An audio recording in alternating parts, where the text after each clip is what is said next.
Hello everyone, for this tutorial video, I'd like to discuss how mirrors work in a more sophisticated manner than simply only flat surfaces, which we covered in the first video.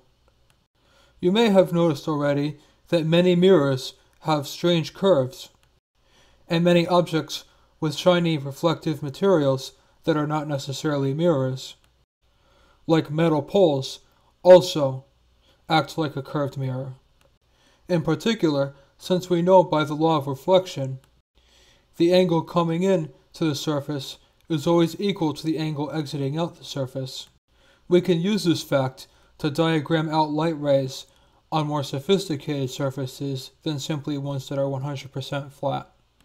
And we can see if the mirror is curved inward, called concave, the light rays bouncing back will meet at a focal point, and if the mirror is turned the other way, then the light rays will spread out further from each other, and therefore give you a larger angle of view when you look in the mirror, compared to a perfectly flat one.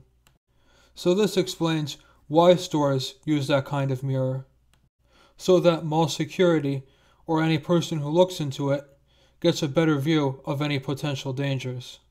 And mirrors on cars, motorcycles, and vehicles like that also are curved like that, for the same exact reason, i.e. to give you a better view than if you had a 100% flat mirror.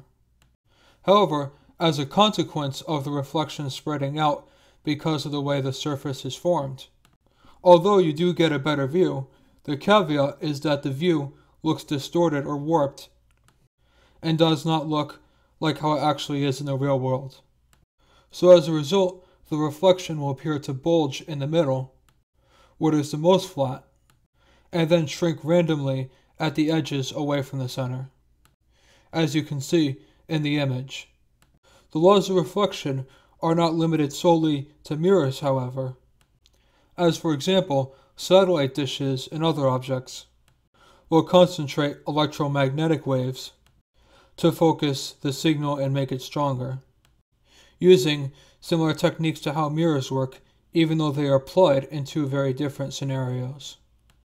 Now that I've explained how more sophisticated cases of reflection work, I can move on to the last part of optical physics, which is why different objects appear different colors.